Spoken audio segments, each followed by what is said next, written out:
What's going on, everybody? So today I want to talk to you guys a little bit about how to kind of keep yourself out of trouble with the tool trucks and your tool dealers, or kind of not trying to get into your overhead with your tool dealers. Try not to get in over your head, really.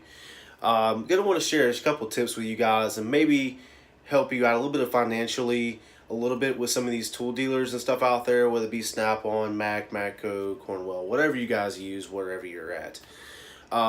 So these are just kind of a couple of tips that I've learned throughout my experiences and what I've learned throughout older guys and throughout my time of, maybe you're going through a hard time or whatever, but it doesn't matter if you're starting out in the business as a technician or mechanic or whatever you're doing. If you're buying from the tool trucks in general, or maybe big stores and maybe you have a credit account or whatever. And this can apply to you even if you're not don't just have a Snap-on tool truck account, but maybe you have a tool credit account as well. So the first thing I want to talk to you guys about is the first tip really is maintaining a low balance, and how we all kind of think that's not really that possible to maintain a low balance. The thing is with maintaining a low balance on your tool truck, and this doesn't necessarily apply to the credit accounts, but as time goes along, if you buy one or two things off the tool trucks, it's going to cost you $200 or $300. Set yourself a limit when you're buying on the tool trucks, whether it be $100, $200, $500. Set yourself a limit when you're buying tools off the tool trucks, and you have that tool truck account, because that's going to kind of set yourself apart and say, okay, well, I know I'm making my payments at a certain level, which kind of also brings me to another point into this is the fact that kind of maintaining not only a low balance, but avoid those high payments as well. Because when you have those higher balances, those tool dealers and tool trucks expect you to pay more in a time span, whether it be a month, 3 months, 6 months, or however long their terms and conditions, consider. Whatever the case is for you guys, you want to maintain a low balance. Set yourself goals for those balances. And not that's one of the main things that a lot of guys out there starting out, they get themselves into trouble.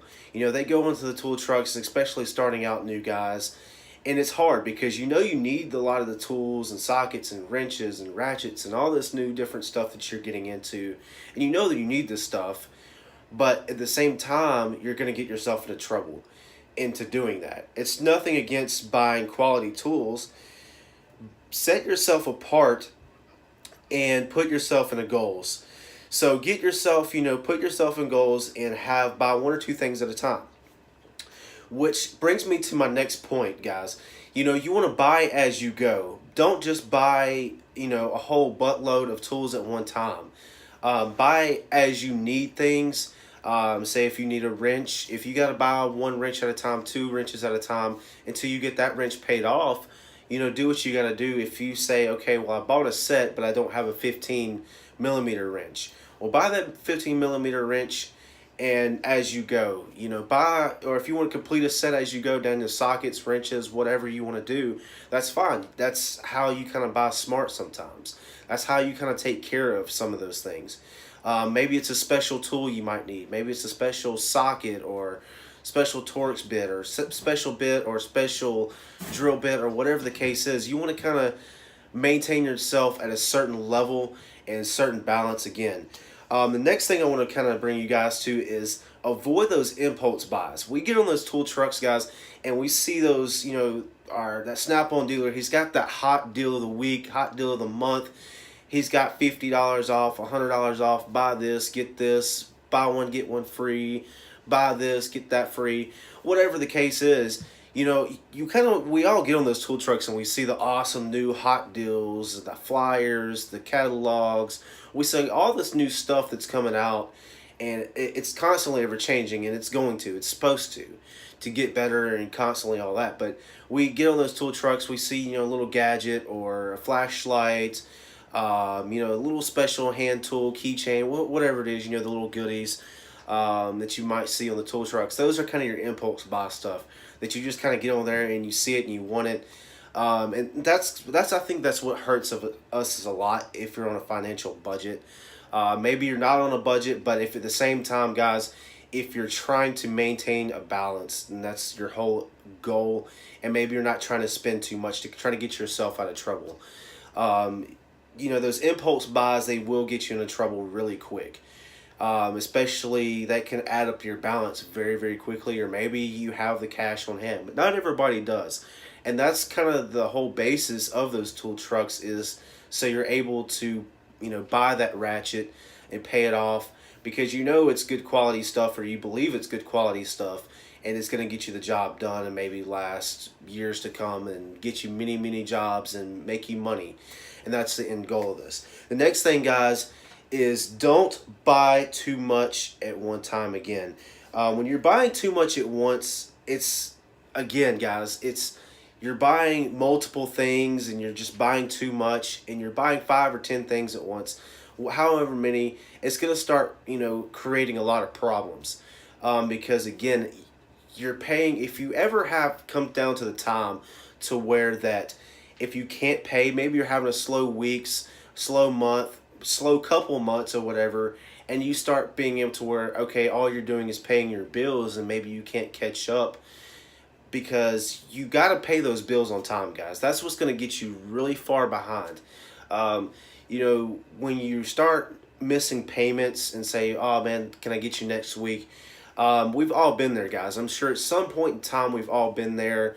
Maybe we've struggled at some point, especially starting out. It's very hard for any technician or mechanic out there just starting out in the business, because we're constantly having to buy tools. We're constantly having to upkeep and maintenance, and you're not making a whole lot of money because you're just starting out. You don't have the experience that these other guys do. But whatever the case is, guys, you're going to get yourself into trouble when you start buying a whole bunch of tools at once, because of the fact that you're going to be, having that high balance. Now, there's a difference between your truck balance and your, say your credit account balance, and that's a whole nother ball game, because, when you're talking about credit, on, like, say, Snap-on credit or Matco credit, because you have different interest rates, you're going to have different balances, and you're going to have longer periods and terms, whether it be 3, 5 years, 1 year, 2 years, whatever the case is.